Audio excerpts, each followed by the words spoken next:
The other thing is, I'll just tell this because it just happened to me. The boilerplate reports are deadly.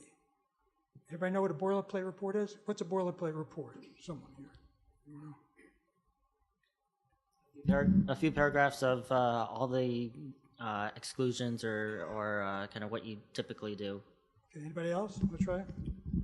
It's a report that's put together from pre-typed paragraphs and phrases and sentences where you just stick it together and plug it in. Now, as we say that, stick it together and plug it in, doesn't really sound that good, does it? It doesn't sound good at all. So I had this person, again, another expert in trouble in workers' compensation cases. Long story short, they're trying to disqualify him from testifying. Why? He uses a lot of boilerplate, a lot. They got 5 of his reports.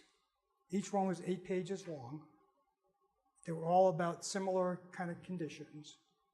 And all the reports were almost exactly the same. I mean, when I say exactly the same, I mean word for word. So it'd say like, this person suffered a very severe injury at work. This person suffered a very severe injury at work. He was innocently,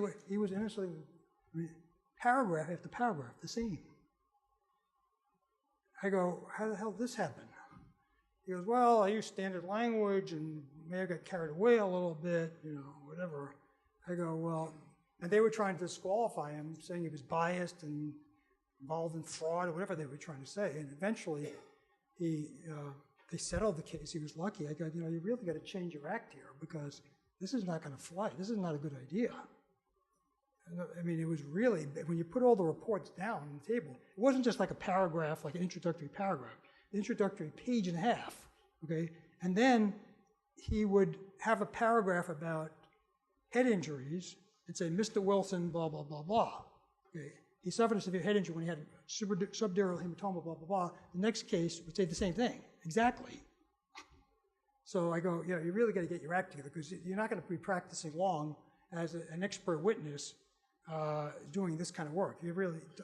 So well, and attorneys keep those reports. I mean, you testify, if you're an examiner that testifies a lot and does a lot in the way of reports, and again, we're talking about the same names we see all the time, attorneys will hold on to your reports in different cases, and I've seen experts get cross-examined with, well, wait a second, exact same facts, or look, this is the same language you have in all 3 reports, doctor. How do you explain that? So people do keep track. They will watch for that kind of thing. I cross-examined when I was practicing a doctor once. He had a bunch of reports that were very similar, and he didn't put headers or footers on them, on the top of the name of the patient, examinee. So what I did is I ripped the reports apart, and then I asked him which reports these pages came from. He couldn't tell me, because they're all the same. So that doesn't look too good either, when you can't even tell me what report the pages come from. And another report where this wasn't in a workers' compensation case, where another tremendous use of boilerplate was actually in a life care plan. And these people that do the life care plans use an enormous amount of boilerplate. It's like a 70-page report and 60 pages of boilerplate, some crazy amount like that. So I was doing a demonstration in front of, the company hired me to see if they had any, quote, vulnerabilities, okay, which, as you might suspect, they did. And so I said, do you use standard language here, doctor?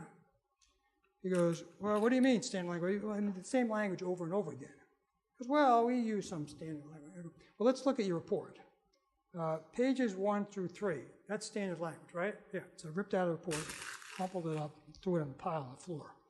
Okay, page 4 has some original content, right? Yeah, okay, let's leave that. Page 6 through 9 is all boilerplate standard language, right? Okay, take it, throw it on the floor. Okay. Before we finished, there was a big pile of crap on the floor. Pile of pages of all the same. And the head of the company, who was in the back of the room, went ballistic. He's like, okay, go, stop it. Okay, enough, we get the point. We can't do this anymore. So be very, very, very cautious about having reports that all look the same. Okay, it's not a good idea. You are going to be strictly cross-examined about that. And there's no reason you can't like have an introductory paragraph. My name is Dr. Jones. I'm qualified as a neurologist for the following reasons. That's fine. But don't have 10 reports which say exactly the same thing.